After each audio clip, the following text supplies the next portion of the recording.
হ্যাঁ, কথা কয় না দেখি। সাদাবাজদের পক্ষে না বিপক্ষে? নামাজিদের পক্ষে না বিপক্ষে? বেনামাজিদের, সন্ত্রাসদের, খুনিদের। এখন বলেন ওদের কি এগুলো ভালো লাগবে? চোরের তাহলে এগুলার বিপক্ষে হলো কোরআন।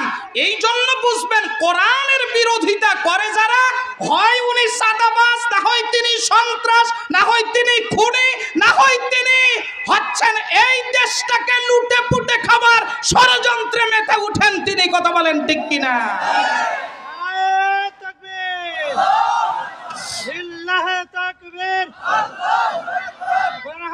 শত্রুরা, ইসলামের শত্রুরা, নাস্তিকদের আস্তানা, নারায়ে তাকবীর। সম্মানিত ভাইরা আমার, ভালো করে কান লাগান। এক নাম্বার, তাহলে জাহান্নামে যাবার জন্য যদি নামাজ যদি না পড়ার কারণে জাহান্নামে যাওয়া লাগে, তাহলে আমরা নামাজ পড়তে রাজি আছি না নাই? আল্লাহ রাব্বুল আলামিন বলেন, এই দুনিয়াটা তো হলো জাহান্নাম থেকে মুক্তি পাবে কেন? দুনিয়ার জমিনের এই নামাজ আমাদেরকে যেই বিষয়টা শিক্ষা দেয়, সেই একটা শিক্ষা বলে আমি দ্বিতীয় পয়েন্টের দিকে চলে যাব।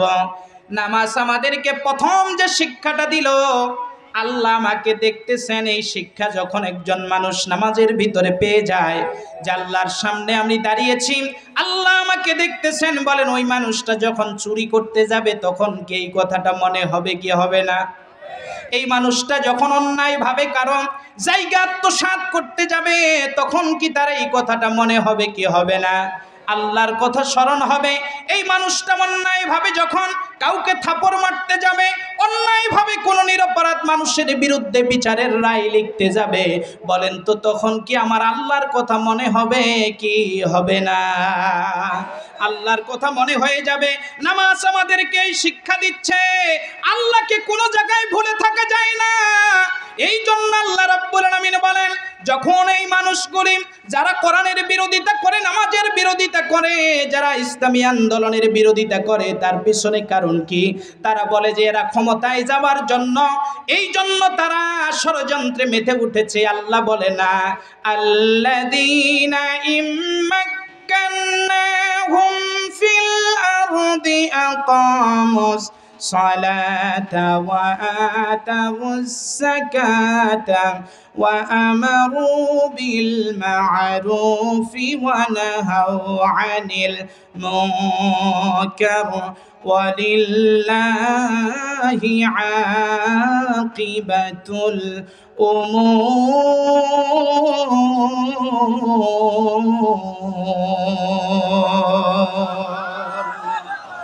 আল্লাহ তাআলা ডেকে বললেন, এইটা আসলে তাদের বক্তব্য নয়, তারা রাজনৈতিক বক্তব্য দিচ্ছে।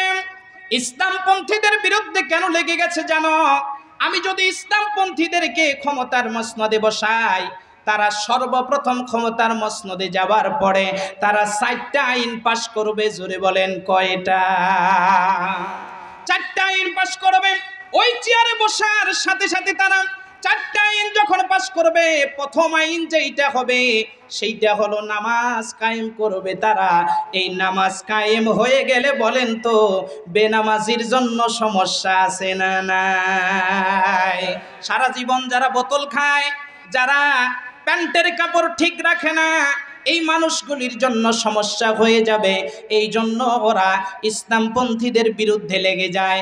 ইসলামী আন্দোলন যেন প্রতিষ্ঠিত হয়ে না যায়, আল্লাহর কোরআন যেন আল্লাহর জমিনের ভিতরে বাস্তবায়ন করা না যায়, কখনো তারা 71-এর সেই ভূমিকায় অবতীর্ণ হয়ে যায়, কখনো তারা দেখা যায় বিগত মানুষদের পথে তারা হাঁটতে শুরু করে দিয়া ইসলামপন্থীদের বিরুদ্ধে তারা দেখা যায় প্রেস ক্লাবের সামনে সংবাদ সম্মেলন করে।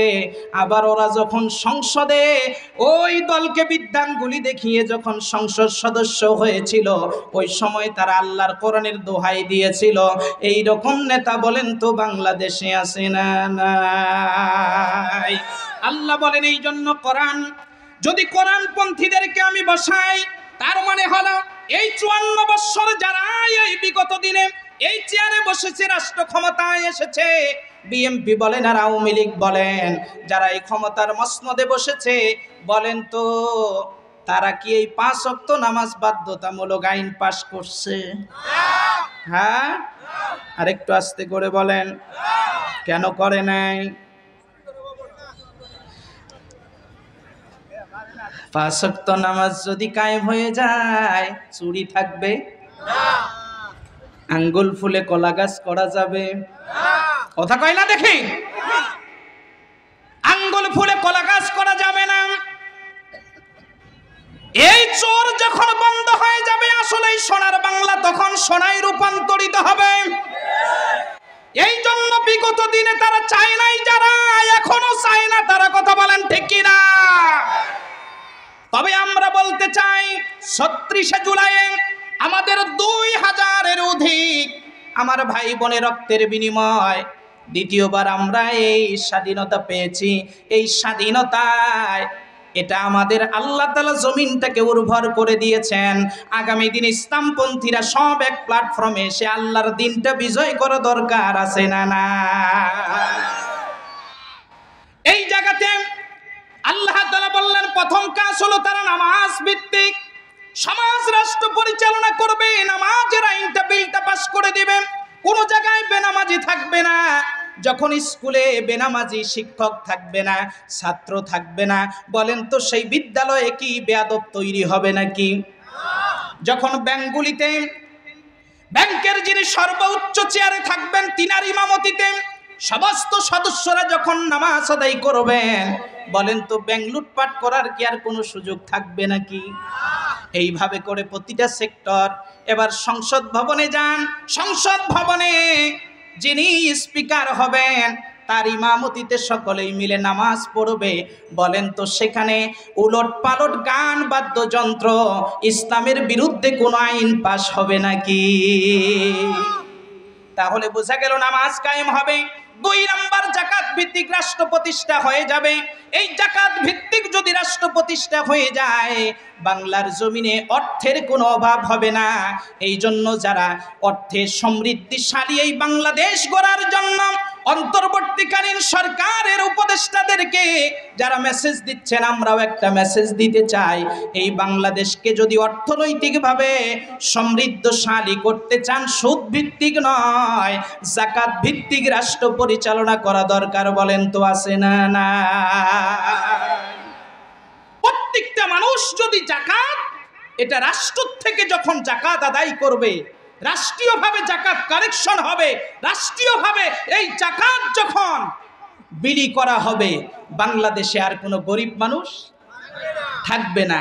আমরা দেখেছি বিগত দিনগুলি সহ ভিক্ষুক মুক্ত এরিয়া করা হয়েছে। ভিক্ষুক মুক্ত বিদেশি কোন রাষ্ট্রীয় মেহমান আসলে যেই এলাকাগুলিতে তিনি সফর করবেন, ওই এলাকাগুলিতে কোনো ভিক্ষুক রাখা হয় নাই, ভিক্ষুকদেরকে সরিয়ে দেওয়া হয়েছে। আমরা বলি এত কৌশল করা লাগবে না, এত প্রশাসনের পিছনে টাকা খরচ করতে হবে না, এত প্রশাসনদেরকে জনগণের বিরুদ্ধে লেলিয়ে দেওয়া লাগবে না, শুধুমাত্র সুদ মুক্ত রাষ্ট্র উপহার দেন, জাকাত ভিত্তিক রাষ্ট্র পরিচালনা করেন। এই রাষ্ট্রের ভিতরে কোনো ফকির মিসকিন খুঁজে পাওয়া যাবে না। সম্মানিত ভাইরা আমার, 2 নম্বর কারণের ব্যাপারে আমার আল্লাহ রাব্বুল আলামিন বলেন, ওয়ালাম নাকুনু তু'ইমুল মিসকিন।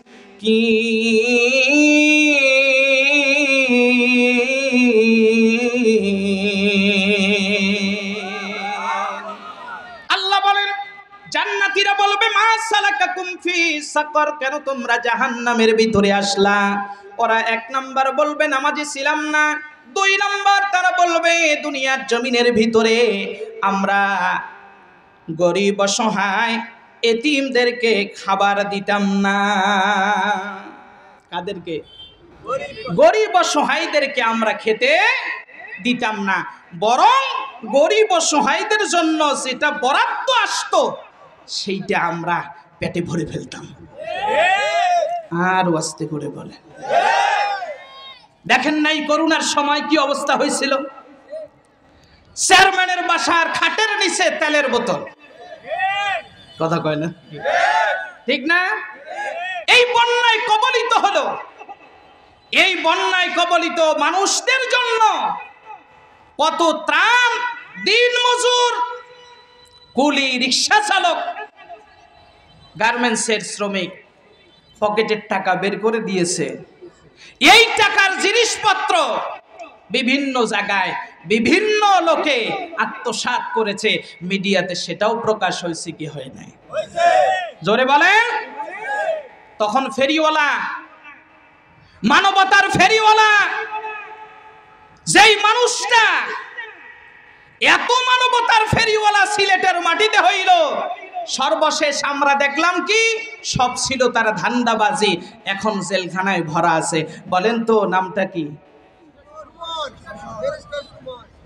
নাম কি? খুব বেশি মানবদরদি, কিন্তু দেখা গেল কোটি কোটি টাকা এসেছে আর ত্রাণ দিয়েছে লক্ষ লক্ষ, আর বাদ বাকি সব নিজের কাজে লাগিয়ে দিয়েছে। কিন্তু মিডিয়ার সামনে এসে বিশাল বড় মানবদরদি সেজেছে। আল্লাহ তাআলা বলেন 2 নাম্বার, ওয়ালাম নাকুনু তুইমুল মিসকিন, তারা মিসকিন অসহায়দেরকে, গরিবদেরকে খেতে দেয় নাই, বরং গরিব অসহায়দেরকে দিবে তো দূরের কথা, তাদেরগুলো তারা আত্মসাৎ করেছে। কথা বলেন। আমরা দেখতে পাচ্ছি এইভাবে করে আত্মসাৎ করে মানুষ নিজের জন্য পেট পুড়তেছে, কিন্তু তারা গরিব সহায়দের জন্য ব্যয় করতেছে না। আল্লাহ বলেন 2 নম্বরে জাহান্নামে তারা যাবার পিছনে কারণ হলো গরিব সহায়দেরকে তারা খেতে দিবে না, নিজেরা পেট পুড়বে। এই রকম মানুষ থেকে আল্লাহ পাক রব্বুল আলামিন আমাদেরকে হেফাজত করেন। জোরে বলেন আমিন। নারায়ে তাকবীর, লিল্লাহি তাকবীর। প্রধান বক্তার আগমন, প্রধান বক্তার আগমন।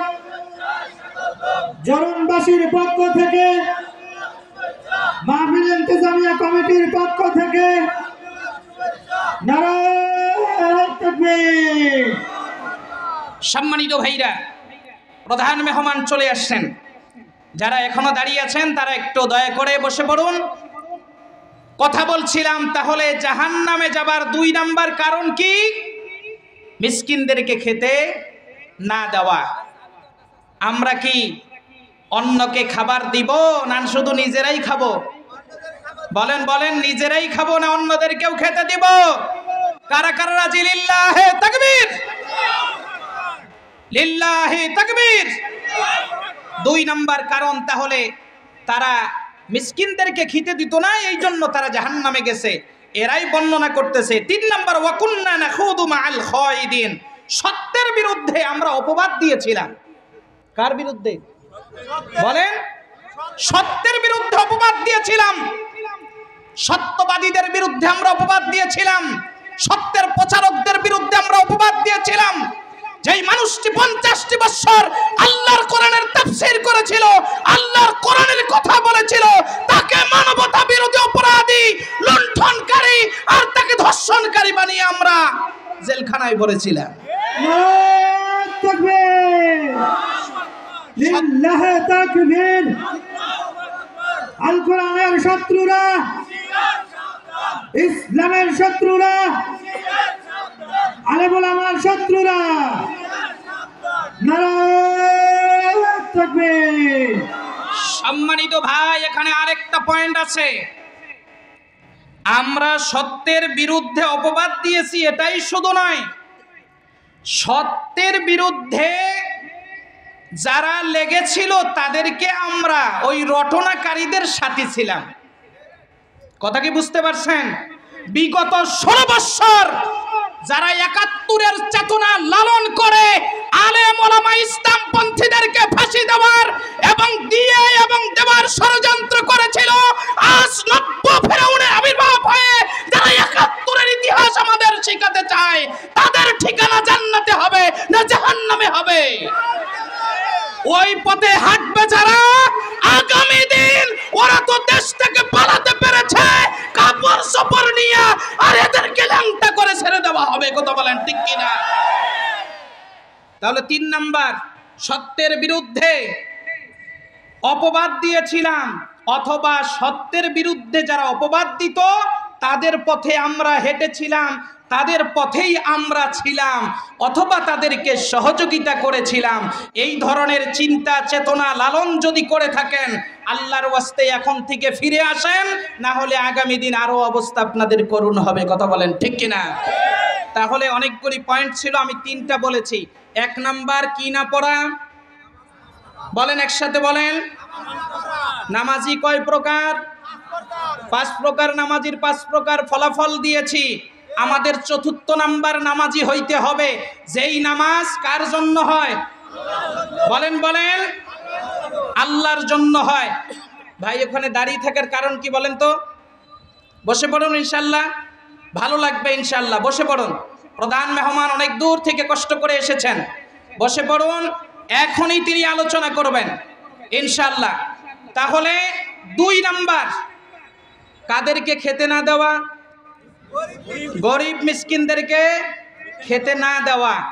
অনেক ফ্যাক্টরির দায়িত্বশীলরা আছেন, শ্রমিকদেরকে বিনা কারণে বের করে দেয়, এটাও তাদের রিজিকের উপরে আঘাত করার শামিল। এ পথে হাঁটবেন না, এ পথে হাঁটা কিন্তু ভালো জিনিস না।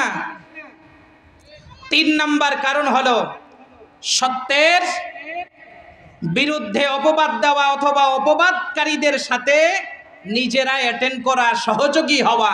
এই কাজ করা যাবে না। মা সালাকাকুম ফি সাকার, জান্নাতীরা জিজ্ঞাসা করেছে কেন জাহান্নামে আসছো? তারা বলছে 1 নাম্বার নামাজি না হওয়া, 2 নাম্বার মিসকিনদেরকে খেতে না দেওয়া, 3 নাম্বার সত্যের সাক্ষ্যর বিরুদ্ধে লেগে যাওয়া অথবা রটনাকারীদের সহযোগী হওয়া। আল্লাহ তাআলা যেন এই কাজগুলি থেকে আমাদেরকে হেফাজত করেন। জোরে বলেন আমিন। আর একটু জোরে বলেন আমিন। আমি আমার কথা এখানে শেষ করছি। আজকের মাহফিলের মধ্যমণিকে তার গুরুত্বপূর্ণ তাকরীর কোরআন সুন্নাহর আলোকে করবার অনুরোধ রেখে আমি আমার বক্তব্য এখানেই শেষ করছি। আপনারা সকলে ভালো থাকুন, সুস্থ থাকুন। আল্লাহ তাআলার কাছে এই মাহফিলের জন্য দোয়া করুন এবং এই মাদ্রাসার জন্য দোয়া করবেন। আল্লাহ